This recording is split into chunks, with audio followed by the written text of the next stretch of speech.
Iron deficiency అనేది ఈ రోజుల్లో మనం చాలా మందిలో చూస్తూ ఉంటాం. డైలీ మనకి 30 మిల్లీగ్రామ్స్ ఆఫ్ ఐరన్ అనేది కావాలి. టీనేజర్స్కి అలాగే పీరియడ్స్ వస్తున్న ఉమెన్కి వీళ్ళందరికీ కూడా ఐరన్ అనేది వాళ్ళ డైట్లో డైలీ ఉండేలాగా చూసుకోవాలి. సో చాలామంది ఎటువంటి ఐరన్ రిచ్ ఫుడ్స్ తీసుకోవాలి అనే కన్ఫ్యూజన్లో ఉంటూ ఉంటారు. ఈరోజు నేను మీకు కొన్ని లిస్ట్ ఆఫ్ ఫుడ్స్ చెప్తాను.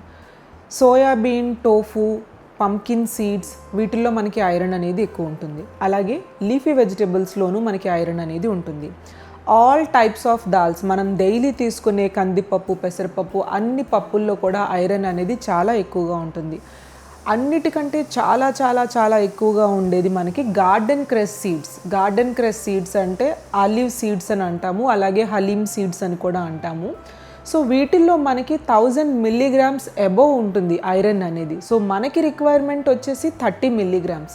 సో గార్డెన్ క్రెస్ సీడ్స్ని మనం ఏంటంటే నైట్ అంతా నానబెట్టి స్ప్రౌట్స్ లాగా చేసుకొని సలాడ్స్లోను, వెజిటేబుల్స్లోను మనం యాడ్ చేసుకోవచ్చు. చిన్నపిల్లలకి లేదంటే టీనేజ్ గర్ల్స్కి మనం కావాలంటే గార్డెన్ క్రెస్ సీడ్స్కి డేట్స్ లాంటివి యాడ్ చేసుకొని లడ్డూలాగా కూడా ప్రిపేర్ చేసి ఇవ్వచ్చు. అయితే ఐరన్ అనేది మనకి ఫుడ్ నుంచి వచ్చినా కూడా ప్రాపర్ అబ్జార్ప్షన్ మన బాడీలో అవ్వాలి అంటే వైటమిన్ సి కావాలి. సో వైటమిన్ సి కోసం మనం డైలీ ఆమ్లా లేదంటే గువావా ఫ్రూట్ కానీ లేదంటే మనకి సిట్రస్ ఫ్రూట్స్ కానీ ఇలాంటివి మనం ఐరన్ రిచ్ ఫుడ్స్ తీసుకున్న తర్వాత తీసుకుంటే మన బాడీలో ఐరన్ అనేది బెటర్గా అబ్జార్బ్ అవుతుంది. సో మనం ఐరన్ తీసుకున్న తర్వాత తీసుకోవాల్సిన ఫుడ్స్ గురించి మాట్లాడుకున్నాం. అలాగే కొన్ని ఫుడ్స్ని మనం అవాయిడ్ చేసుకోవాలి. సో ఐరన్ రిచ్ ఫుడ్స్ని మీరు తీసుకున్నప్పుడు కెఫైన్ ఎక్కువ ఉండే టీ, కాఫీ లాంటివి మనం అవాయిడ్ చేసుకోవాలి. లేదు అంటే మన బాడీలో ఐరన్ అనేది ప్రాపర్గా అబ్జార్బ్ అవ్వదు. సో ఎక్కువ ఐరన్ రిచ్ ఫుడ్స్ తీసుకుంటూ వాటితో పాటు వైటమిన్ సి కూడా కాంబినేషన్లో తీసుకున్నప్పుడు మనం మన ఐరన్ డెఫిషియన్సీని పెంచుకోవచ్చు.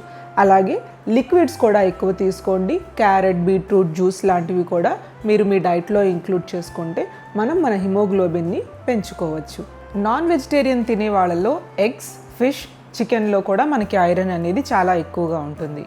అలాగే మీరు ఐరన్ని డైట్లో ఇంక్లూడ్ చేసుకోవాలంటే పాలకూర, పప్పు కూడా మనకు ఒక బెస్ట్ ఆప్షన్. చిన్నపిల్లల్లో చూసుకుంటే ఐరన్ అనేది వాళ్ళకి కూడా చాలా ఎక్కువగా కావాలి. సో వాళ్ళ కోసం మీరు డ్రై ఫ్రూట్స్ లడ్డూ లాంటివి కూడా ట్రై చేయొచ్చు. అలాగే ఏదన్నా స్నాక్ లాగా తీసుకోవాలనుకున్నప్పుడు పాలకూర సూప్ లాంటివి కూడా మీరు ఇంక్లూడ్ చేసుకోవచ్చు. బాజ్రాలో కూడా మనకి చాలా ఎక్కువ ఐరన్ అనేది ఉంటుంది. సో బాజ్రాతోటి మనం బాజ్రా రోటీ కూడా మనం చేసుకోవచ్చు.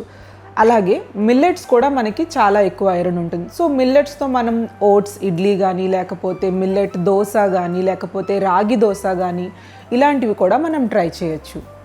ఈవినింగ్ పూట లేకపోతే బ్రేక్ఫాస్ట్లో కూడా మనం పోహా కూడా ఇంక్లూడ్ చేసుకోవచ్చు. పోహా అంటే మనకి అటుకులు ఉప్మా. అటుకుల్లో కూడా మనకి 40 to 50% ఆఫ్ ఐరన్ అనేది ఉంటుంది.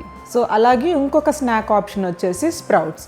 సో స్ప్రౌట్స్ ఎలా తీసుకోవాలి అంటే చాలామందికి కొంచెం ఎసిడిటీ ఇష్యూ ఉంటుంది రా స్ప్రౌట్స్ తీసుకున్నప్పుడు. సో బాయిల్డ్ స్ప్రౌట్స్ తీసుకుంటే దాని నుంచి కూడా మనకి రోజుకి కావాల్సిన ఐరన్ అనేది వస్తుంది.